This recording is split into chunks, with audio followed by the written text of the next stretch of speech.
So hello and welcome to LM tutorials बच्चों। आज हम सेकंड लेक्चर करने वाले हैं मैटर इन आवर सराउंडिंग का। लास्ट क्लास में हमने पढ़ लिया था मैटर क्या होता है, ठीक है। मैटर के कैरेक्टरिस्टिक्स क्या होते हैं पार्टिकल्स के, ये भी हमने पढ़ लिए थे। स्टेट्स ऑफ मैटर कितने होते हैं हमने ये भी पढ़ लिया था। 3 स्टेट्स ऑफ मैटर होते हैं, सॉलिड, लिक्विड और गैस। आज जो हम टॉपिक करने वाले हैं वो है effect of change of temperature on states of particle और effect of change of pressure की अगर हम टेम्परेचर को ज़्यादा या कम करेंगे तो जो हमारे मैटर के स्टेट्स हैं उन पे क्या असर पड़ेगा, ठीक है। तो हमने पढ़ा था हमारे कितने होते हैं बच्चे, एक तो होता है सॉलिड, एक होता है लिक्विड और एक होता है बच्चे गैस। तो जब बच्चे टेम्परेचर को हम बढ़ाते हैं, टेम्परेचर को क्या करना है, टेम्परेचर को अगर हम बढ़ा रहे हैं, क्या कर रहे हैं, टेम्परेचर को बढ़ा रहे हैं, तो सॉलिड टू लिक्विड जाएगा और लिक्विड टू गैस। देखो जब इसको इस तरीके से समझो, हमारे घर पे बर्फ होती है बच्चे, तो बर्फ का टेम्परेचर जब बढ़ रहा है तो जो बर्फ है वो किस में कन्वर्ट हो रही है, पानी में। और फिर उसको अगर और गर्म करेंगे तो जो पानी है वो किस में कन्वर्ट हो रहा है, वेपर में, करेक्ट। तो solid to liquid, liquid to gas. और वहीं अगर हम टेम्परेचर क्या करें, कम कर दें बच्चे, तो क्या होगा, गैस टू लिक्विड आएगा और लिक्विड टू सॉलिड, ठीक है। जैसे कि यहां पे अगर गैस है हमारे पास, हमने उसका टेम्परेचर गिरा दिया 100 डिग्री से, जैसे कि अगर वेपर है 100 डिग्री से उसका टेम्परेचर नीचे आ गया तो वो क्या हो गया, लिक्विड में चेंज हो जाएगा। और लिक्विड से अगर 100 डिग्री से हमने उसको उठा के फ्रीजर में रख दिया तो वो क्या हो जाएगा बच्चा, सॉलिड। तो हम क्या कर रहे हैं, टेम्परेचर को गिरा रहे हैं, इसीलिए सर्दियों में बर्फ गिरती है ना, टेम्परेचर गिर जाता है बच्चे, ठीक है। ये हो गया टेम्परेचर का फर्क। और effect of change of pressure,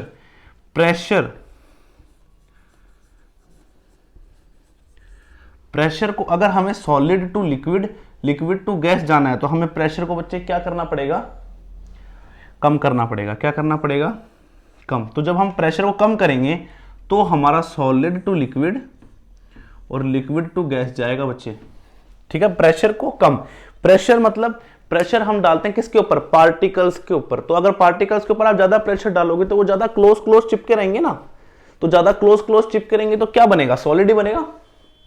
तो अगर हम उस पर प्रेशर रिलीज कर दें, अगर हम उसका प्रेशर दबा हुआ उसको प्रेशर को छोड़ दें तो क्या होगा, उसके जो पार्टिकल्स हैं वो दूर दूर जाएंगे। और जब पार्टिकल्स दूर दूर जाएंगे तो solid to liquid, liquid to gas, ठीक है बच्चे। और वहीं अगर हम प्रेशर क्या करें, बढ़ा दें,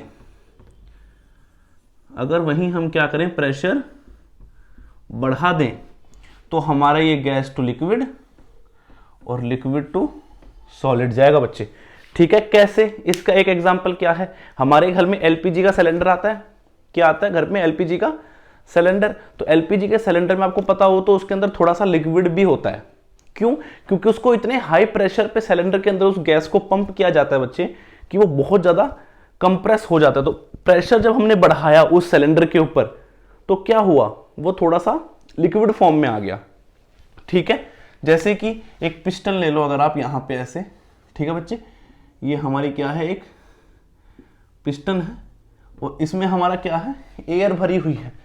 अच्छा, कंप्रेस्ड सिर्फ एयर ही होती है, आपको ये भी पता होगा, कंप्रेस्ड सिर्फ एयर होती है, पानी और सॉलिड नहीं होते। सॉलिड और पानी को हम कंप्रेस नहीं कर सकते। तो अगर यहाँ पे बच्चे एयर भरी हुई है, क्या भरी हुई है, एयर भरी हुई है, और हमने इसको क्या करा, नीचे की तरफ पुश किया, इसको नीचे की तरफ प्रेशर लगाया, तो ये यहाँ पे जैसे जैसे नीचे जाता जाएगा वैसे वैसे एयर यहाँ पे इकट्ठी होती जाएगी, और जब इकट्ठी हो जाएगी तो आखिरी में ये लिक्विड में चेंज हो जाएगी। अगर साथ साथ हम इसका टेम्परेचर भी गिरा दें तो, अगर साथ साथ हम इसका टेम्परेचर भी गिरा दें तो अगर एग्जाम में अगर क्वेश्चन आया कि हमें solid to liquid, liquid to gas जाना है और हमें क्या करना चाहिए टेम्परेचर और प्रेशर के साथ, तो solid to liquid, liquid to gas जाने के लिए आपको टेम्परेचर बढ़ाना है, प्रेशर गिराना है बच्चे। और गैस टू लिक्विड और लिक्विड टू सॉलिड जाने के लिए टेम्परेचर गिराना है, प्रेशर बढ़ाना है बच्चे, ठीक है। समझ में आ गया होगा। अगर डाउट है तो आप कमेंट बॉक्स में बच्चा कमेंट कर दीजिएगा, ठीक है। चलो अब हमें ये समझना है कि जो हमारा टेम्परेचर है बच्चे, इसके अंदर 2-3 चीजें आती हैं, 2-3 टॉपिक्स आते हैं जो काफी इंपॉर्टेंट हैं, जो कि काफी इंपॉर्टेंट हैं। चलिए समझते हैं उसको। पहला तो आप सभी ने मेरे ख्याल से सुन लिया होगा या सुन रखा होगा एक तो होता है मेल्टिंग पॉइंट,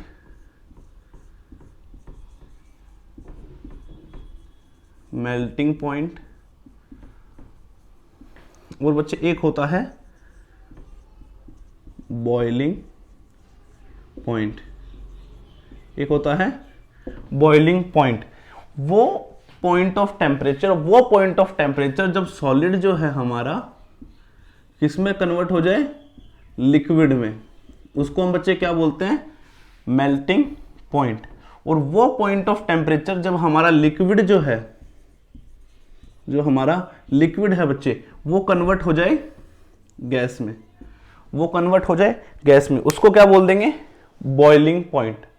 ठीक है, इसका सबसे ज्यादा इजी हमारे पास एग्जांपल यही है कि ice to water, ice to water कब बनता है आप सबको पता होगा, 0 डिग्री सेल्सियस पे। कितने पे, 0 डिग्री सेल्सियस। तो ये इसका क्या है बच्चे, मेल्टिंग, ये क्या है इसका, मेल्टिंग पॉइंट। क्या है, मेल्टिंग पॉइंट। और उसी तरीके से वाटर जो है वो बच्चे वेपर में कब कन्वर्ट होता है, 100 डिग्री सेल्सियस पे। किस पे, 100 डिग्री सेल्सियस पे। तो वो क्या हो जाएगा हमारा बॉइलिंग पॉइंट बच्चे। ठीक है, the point of temperature at which the state change it's state, मतलब आइस टू वाटर या फिर वाटर टू वेपर, मतलब सॉलिड टू लिक्विड या लिक्विड टू गैस। तो ये हमारे क्या होगी बच्चे, मेल्टिंग पॉइंट और बॉइलिंग पॉइंट। अब इसके अंदर जो है ना हमारे 2 टॉपिक्स और आते हैं, काफी इंपॉर्टेंट टॉपिक्स हैं और काफी इंपॉर्टेंट टर्म्स हैं जो आपको समझने की बहुत जरूरत है। वो क्या है, पहला तो लेटेंट हीट ऑफ वेपराइजेशन, दूसरा लेटेंट हीट ऑफ फ्यूजन। क्या है, लेटेंट हीट ऑफ वेपराइजेशन और लेटेंट हीट ऑफ फ्यूजन। ध्यान से समझना बच्चे, लेटेंट हीट ऑफ फ्यूजन और दूसरा क्या है बच्चे, latent heat of vaporisation, latent heat of vaporisation. अब इसको ध्यान से समझना, ठीक है।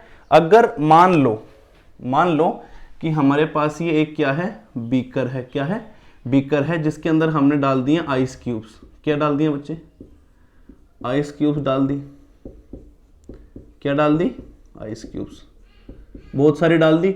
ये हमने यहाँ पे नीचे इसके क्या लगा लिया, बर्नर लगा दिया जिसमें हमने आग लगा दी। ठीक है, तो अब क्या होगा, ये आइस जो है वो मेल्ट होना शुरू हो जाएंगी, जो हमारी बर्फ है वो पानी में कन्वर्ट होना शुरू हो जाएगी बच्चे। तो थोड़ी देर बाद में क्या होगा, इसमें कुछ बर्फ रह जाएगी और कुछ इसमें पानी आ जाएगा। आएगा कि नहीं आएगा, थोड़ा बहुत। ठीक है, एक टाइम ऐसा आएगा जब इसमें आधी बर्फ और आधा पानी होगा, होगा कि नहीं होगा। और एक टाइम ऐसा आएगा जब इसकी जस्ट बर्फ पिघल जाएगी और ये पूरा का पूरा पानी बन जाएगा। तो हमारी लेटेंट हीट ऑफ फ्यूजन क्या होती है बच्चे, मैं ये बताता हूं आपको कि लेटेंट हीट ऑफ फ्यूजन वो हीट है जो कि हमारे आइस को कन्वर्ट करने में लग रही है वाटर में, जो कि हमारे आइस को कन्वर्ट करने में लग रही है वाटर में। आपने काफी बार ये चीज सुनी होगी कि 0 डिग्री पे पानी भी होता है और आइस भी। बोलते हैं ना कि वाटर क्या है, 0 डिग्री कोल्ड है। क्या है, 0 डिग्री कोल्ड। तो 0 डिग्री पे हमारे पास वाटर भी होता है और 0 डिग्री पे हमारे पास बर्फ भी होती है, आइस भी होता है। ऐसा क्यों होता है, ऐसा क्यों होता है, ऐसा इसीलिए होता है because latent heat of fusion. Latent heat of fusion क्या होती है बच्चे, कि जो हमारे पास बर्फ है उसको हमने हीट दी। हीट क्या है, एक एनर्जी है। हीट क्या है, एक एनर्जी है। और according to conservation of energy, heat can neither be created nor be destroyed. तो आप उस एनर्जी को क्या नहीं कर सकते, आप उसको डिस्ट्रॉय नहीं कर सकते, वो कन्वर्ट हो सकती है। तो जब यहां से हमने आइस में हीट दी तो टेम्परेचर तो बढ़ा ही नहीं, टेम्परेचर तो अभी भी इसका क्या है बच्चे, 0 डिग्री सेल्सियस। जब ये पानी बन गया तो भी इसका 0 डिग्री सेल्सियस टेम्परेचर है और आइस का भी 0 डिग्री टेम्परेचर है। तो जो हीट दी वो कहां गई, जो हीट एनर्जी हमने दी वो कहां गई, वो हीट एनर्जी बच्चे आइस क्यूब को पानी में कन्वर्ट करने में चली गई।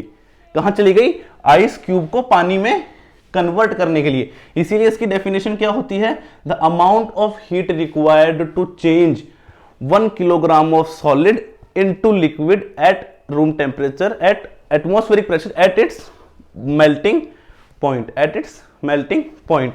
मेल्टिंग पॉइंट पे 0 डिग्री सेल्सियस पे वो अमाउंट ऑफ हीट जो उसको सॉलिड से लिक्विड में कन्वर्ट करने में लग रही है, उसी को क्या कह देंगे बच्चे, latent heat of fusion.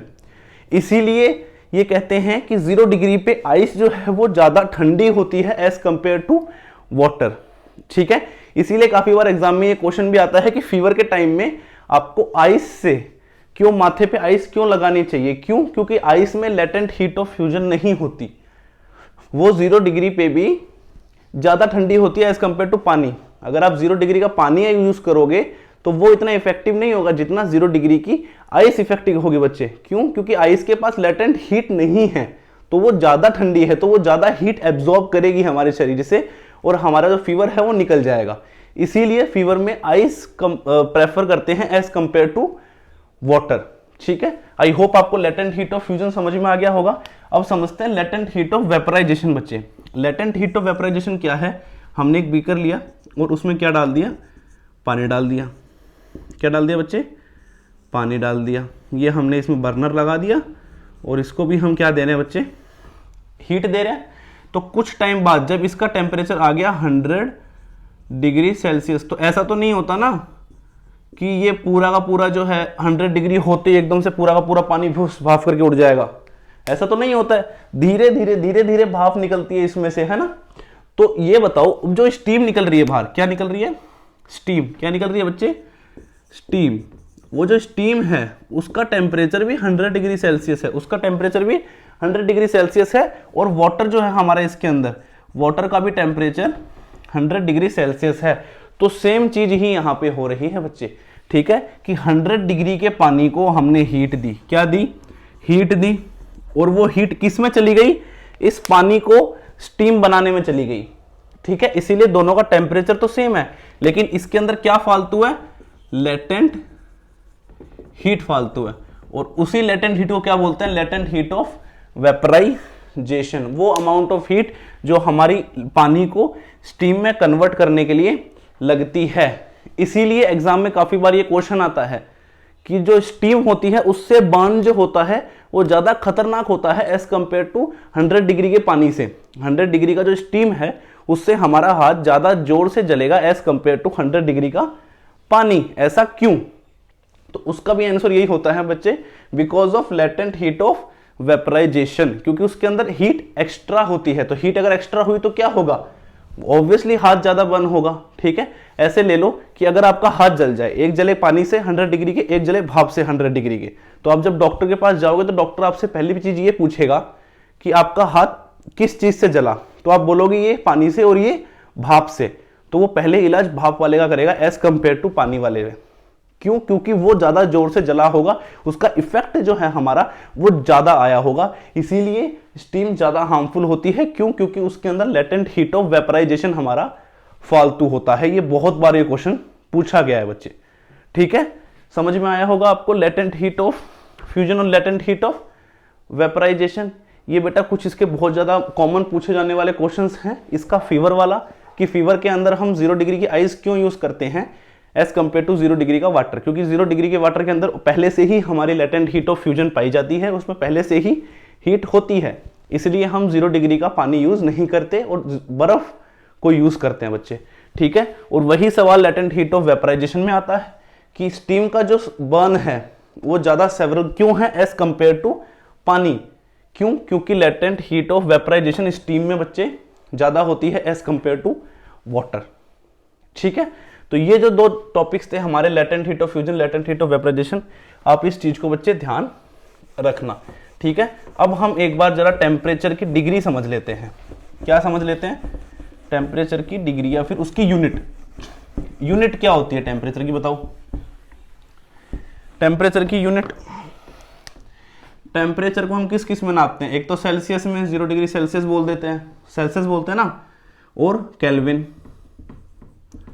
Kelvin क्या होती है बच्चे, केल्विन। तो जो इसकी टेम्परेचर की एसआई यूनिट होती है, एसआई यूनिट वो केल्विन होती है। सेल्सियस मत कराना, काफी बार ये बच्चे कराते हैं कि SI unit of temperature Celsius मार देते हैं, क्योंकि हमारे इंडिया में ज्यादातर यूज सेल्सियस होता है और हम हर चीज को सेल्सियस में मेजर करते हैं कि आज टेम्परेचर कितना है, 6 डिग्री सेल्सियस, 15 डिग्री सेल्सियस, तो हम सेल्सियस में मेजर करते हैं, लेकिन एसआई यूनिट ऑफ टेम्परेचर जो है बच्चे वो क्या है, केल्विन है। इस चीज को ध्यान में रखना, ठीक है।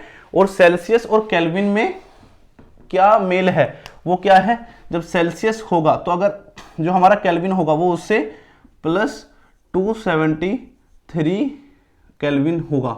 अगर 0 डिग्री सेल्सियस है तो केल्विन कितना होगा, 273। अगर 1 डिग्री सेल्सियस है तो केल्विन कितना होगा, 274 केल्विन। तो आपको जब भी सेल्सियस टू केल्विन चेंज करना हो, सीधा सीधा 273 उसमें प्लस कर देना, और अगर केल्विन टू सेल्सियस चेंज करना हो तो 273 माइनस कर देना। एक पॉइंट और है, वो है बच्चे एब्सोल्यूट टेम्परेचर, ठीक है, या फिर एब्सोल्यूट जीरो। एब्सोल्यूट जीरो किसे कहते हैं बच्चे, 0 केल्विन को, 0 केल्विन को कहते हैं एब्सोल्यूट जीरो। 0 केल्विन वो टेम्परेचर है जिससे नीचे टेम्परेचर हम मान ही नहीं सकते, मतलब इससे नीचे टेम्परेचर एग्जिस्ट ही नहीं करता। इसका मतलब -273 डिग्री सेल्सियस से नीचे टेम्परेचर एग्जिस्ट ही नहीं करता। ये भी थ्योरेटिकली ही दिया हुआ है। 273 डिग्री सेल्सियस तक आज तक तो मेरे ख्याल से शायद कोई नहीं पहुंचा होगा, क्योंकि 273 डिग्री सेल्सियस बहुत ही ज़्यादा कम होता है। अगर कोई वहाँ पहुंच भी गया तो बर्फ ही बनेगा सीधा, उसका कुछ बचने वाला है नहीं। तो इससे नीचे साइंटिस्ट ये कहते हैं कि इससे नीचे हमारा जो टेम्परेचर है वो एग्जिस्ट नहीं करता। 0 केल्विन से नीचे टेम्परेचर एग्जिस्ट नहीं करता, ये लोवेस्ट है, और इसी को एब्सोल्यूट जीरो टेम्परेचर या फिर एब्सोल्यूट टेम्परेचर भी कहा जाता है बच्चे, ठीक है। आई होप आपको ये चीज़ें समझ में आई होंगी कि टेम्परेचर और प्रेशर का हमारे स्टेट्स ऑफ मैटर के ऊपर क्या फ़र्क पड़ता है, ठीक है। आई होप आपको ये चीज़ अच्छी लगी होगी, आपको डिग्री सेल्सियस और केल्विन का भी समझ में आया होगा। अगर आपको कोई डाउट है तो आप कमेंट बॉक्स में कर दीजिए। आपको इस चैप्टर के नोट्स जो हैं वो टेलीग्राम पे मिल जाएंगे, वो भी आपका लिंक डिस्क्रिप्शन में है, ठीक है बच्चे। नेक्स्ट क्लास में हम इसके आगे के टॉपिक्स करेंगे। Thank you so much.